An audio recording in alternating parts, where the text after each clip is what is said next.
वालेकुम अस्सलाम। कैसे हैं आप? अल्हम्दुलिल्लाह, हाउ अबाउट यू? अल्हम्दुलिल्लाह, आई एम गुड। नाम आपका? शेरोज़। करते क्या हैं? मैं काम करता हूँ, किस जॉब। चीज़ का काम, क्या जॉब? मैं एचआर मैनेजर हूँ एक कंपनी में। माशाल्लाह, वेरी नाइस। अल्लाह ताला आपको मज़ीद कामयाबी दे। बेसिकली मेरा आज का आपसे बात करने का पर्पस है कि अभी मेक इन इंडिया के बारे में आपको पता होगा। इंडिया अपनी हर चीज़ खुद मैन्युफैक्चर कर रहा है, सुई से लेके जहाज़ तक। और मेक इन इंडिया चलते हुए तकरीबन 8 साल हो गए। 8 सालों के अंदर इंडिया ने अपने टॉय एक्सपोर्ट के अंदर तकरीबन 83 बिलियन डॉलर्स कमा लिए एक साल के अंदर। क्या समझते हो आपके पाकिस्तान को इससे क्या सीखने की ज़रूरत है? और जहाँ पर पूरी दुनिया इस टाइम कोलैब हो रही है, इकोनॉमिकल कोलैब में चल रही है, इकोनॉमिकल क्राइसिस चल रही है पूरी दुनिया में, जहाँ पर जिसका मैं नाम लूँ, इस टाइम पाकिस्तान भी है, श्रीलंका भी है, उसके बाद भूटान, बांग्लादेश, सारे कोलैब हो रहे हैं। लेकिन इंडिया की वर्ल्ड 5th यूके को बीट करने के बाद India world 5th largest economy बन गया। क्या कहना चाहेंगे इस बारे में? अच्छा, इसमें दो तीन चीज़ें हैं। एक तो बांग्लादेश नहीं है, बांग्लादेश इज़ ऑल्सो ग्रोइंग और उसका पर कैपिटा इनकम इंडिया और पाकिस्तान दोनों से बढ़ गया। बांग्लादेश है अभी भी, लेकिन उसका पर कैपिटा जो इनकम है ना, जो पर कैपिटा बंदा कमा रहा है वो ज़्यादा है। लेकिन हाँ, आपके सवाल की तरफ वापस आता हूँ। अगर हम बात करते हैं ना सोशियो इकोनॉमिक कंडीशन की, तो पाकिस्तान में एक तो स्टार्टअप्स जैसे नेशनल इंक्यूबेशन सेंटर्स हैं, कराची में है, इस्लामाबाद में। स्टार्टअप कल्चर इंक्रीज़ होना चाहिए ताकि जो एंटरप्रेन्योर्स हैं उनको बिज़नेस की अपॉर्चुनिटी मिले। प्लस यहाँ पे बिज़नेस फ्रेंडली पॉलिसीज़ नहीं है। यहाँ पे जितनी पॉलिसीज़ हैं वो सारी वो हैं जो कि बैरियर्स टू एंट्री के अंदर आती हैं। लेट्स से अगर किसी ने बिज़नेस करना है, उसको सबसे पहले लोन चाहिए होगा। लोन के आज आप इंटरेस्ट रेट्स देख लें, वो बहुत ज़्यादा डिस्करेजिंग है। तो इंडिया की अगर बात करें तो वहाँ पर एक तो ये स्टार्टअप कल्चर बहुत ज़्यादा है। पाकिस्तान में टैलेंट की बहुत कमी है। हमारे जितने इंस्टीट्यूशंस हैं उनका कॉर्पोरेट के साथ लेज़ॉन ही नहीं है, जिसका मतलब ये है जो वो पढ़ा रहे हैं कॉर्पोरेट उससे बहुत आगे निकल चुका है। तो हमारे लिए वो रिसोर्सेज यूजलेस की तरह होते हैं। So we have to train them and they have to go through the cycle. तो पाकिस्तान में रिसोर्स की स्केर्सिटी, हाँ, अगर ये है कि रिसोर्सेज अवेलेबल हों तो वो क्या करते हैं, थोड़ा एक्सपीरियंस लेते हैं और बाद में they fly. So brain drain हो रहा है पाकिस्तान में। प्लस ओवरऑल पॉलिसीज़ और गवर्नमेंट और हम इंडिविजुअल ख़ुद भी, हमारा अपना भी मसला है कि हम अपने आप को ग्रो नहीं करवाना चाहते। और जहाँ के हैं उसी, अब इसमें एक मिसाल है, हमारी मिसाल वो है कि वो मेंढक की है जो पानी के अंदर उबलते हुए पानी में रहता है। इनिशियली उसको बहुत अच्छा लगता है, बाद में जब उबलना शुरू होता है तो वो उस बर्तन से बाहर नहीं निकल सकता। तो हम उस बर्तन में हैं फ़िलहाल कि जहाँ पर हम ये कर रहे हैं, ये सब कुछ हो रहा है हमारे साथ, तो वहाँ पर हमारा जो पड़ोसी मुल्क है वो दुनिया में अपनी मिसाल कायम कर रहा है। हमें पूरी दुनिया रिस्ट्रिक्शन लगाती है।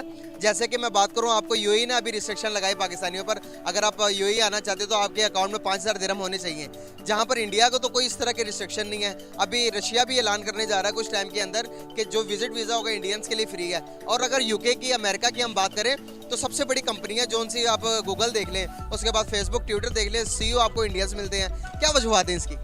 अच्छा, खाली इंडिया की बात नहीं है, वैसे तो ओवरऑल ग्लोबल है। लेकिन अगर आपका टॉपिक इंडिया है तो फिर तो बहुत सारी चीज़ें हैं उसमें। ये है कि एक तो रिलीजियस टॉलरेंस बहुत ज़्यादा है वहाँ पर।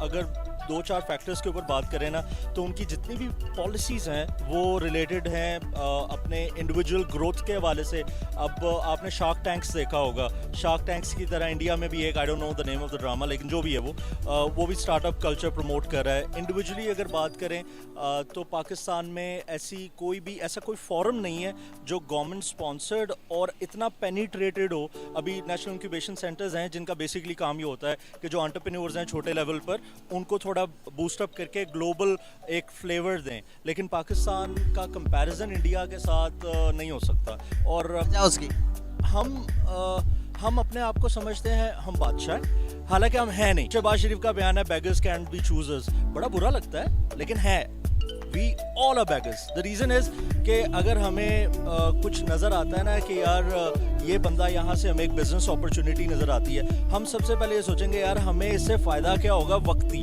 We never go longer run and what we primarily see in the whole scenario कि वक्ती तौर पे हमारा बेनिफिट कहाँ से हो जाए। अब लेट्स सपोज रतन टाटा है, वो पारसी कम्युनिटी या जो उनसी भी कम्युनिटी से है।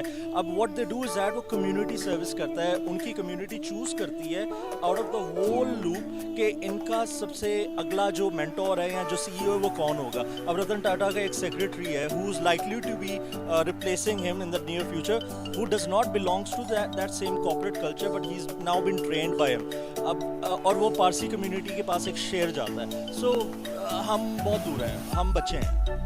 हम जहाँ पर किसी से पूछोगे तो हम क्या हैं, अगर इंडिया के साथ किसी चीज़ का कंपैरिजन करो तो वो कहते हैं कि भाई हमसे अच्छा कोई नहीं है, हम तहस नहस कर देंगे, हम ये कर देंगे, हम वो कर देंगे, सिर्फ बातों से होता है या फिर प्रैक्टिकल कुछ चीज़ें ज़रूरी होती है कि डेवलप होने के लिए, तरक्की करने के लिए। दुनिया से हम पीछे, इतने पीछे कि अगर हम खाली मैं इंडिया की बात करूँ तो हम इंडिया से भी तकरीबन 100 साल पीछे रह गए हैं। क्या फैक्ट्स लगते हैं आपको? फैक्ट्स, ये फैक्ट्स ही हैं जो आपने बताए हैं, और बाकी हम पीछे हैं यार। अब मानना पड़ेगा, मानेंगे तो फिर आगे बढ़ेंगे ना। जब तक हम मानेंगे नहीं, लेट्स सपोज, वही आप वाली बात एग्जैक्टली आपने कह दिया, समझ आ गई सबको। मैंने फर्स्ट टाइम आप जैसे बंदे मिले मुझे जो कि इस चीज़ को एक्सेप्ट कर रहे हैं। जब मैं कहता हूँ कि भाई वो ग्रो कर रहे हैं, कैसे वो ग्रो कर सकते हैं? हम सबसे अच्छे, हम सबसे आला नहीं है, तस्लीम नहीं कर, हम अपने आप, बिल्कुल भी नहीं है, जब तक हम अपनी गलती नहीं तस्लीम करेंगे आगे बढ़ सकते हैं? बिल्कुल भी नहीं। आप बिल्कुल ठीक कह रहे हैं, और मुझे नहीं लगता हम कभी अपनी गलती एक्सेप्ट करेंगे, ऐसे ही रहेंगे हम। तो अब पहले तो अल्लामा इकबाल आए थे जगाने के लिए, अब कौन आएंगे? अब हम नहीं जागेंगे, अब मुझे लगता है कोई इंट्रूडर आएगा जो हमें जगाएगा। रोलर आएगा। चले, बहुत शुक्रिया, बहुत अच्छा लगा आपसे बात करके। Thank you so much and nice to talk with you.